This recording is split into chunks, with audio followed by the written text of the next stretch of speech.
ખેડબ્રહ્મા દ્વારા આંતરરાજ્ય ચેકપોસ્ટ પાસેથી ગેરકાનૂની બંદૂક સાથે પકડાયો.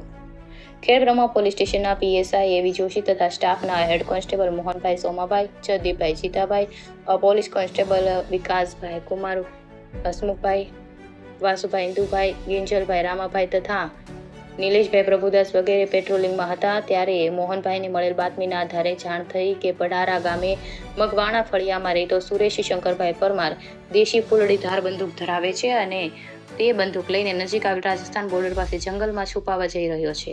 તે આધારિત ચેકપોસ્ટ નજીક ઇલેક્ટ્રિક ડીપી પાસેથી એક કિસમ કાળા કપડામાં કંઈક વસ્તુ લપેટીને લઈ જઈ રહ્યો હતો. તેને પકડીને તપાસ કરતા તેની પાસેથી કાળા કપડામાં લાયસન્સ વગરની એક ફૂલડીધાર દેશી બનાવટની બંદૂક મળી આવતા તેનું નામ પૂછતા તે સુરેશ શંકરભાઈ પરમાર પઢારા મકવાણા ફળિયા રહેતો હોવાનું જાણવા મળ્યું હતું. તેની વિરુદ્ધ ખેડબ્રહ્મા પોલીસ સ્ટેશને આર્મ્સ એક્ટ મુજબ ગુનો નોંધી કાયદેસરની કાર્યવાહી કરી છે. India 24 news reporter Jayesh Thakur Satish Shailesh Patel, जिला चीफ ब्यूरो साबरकांठा।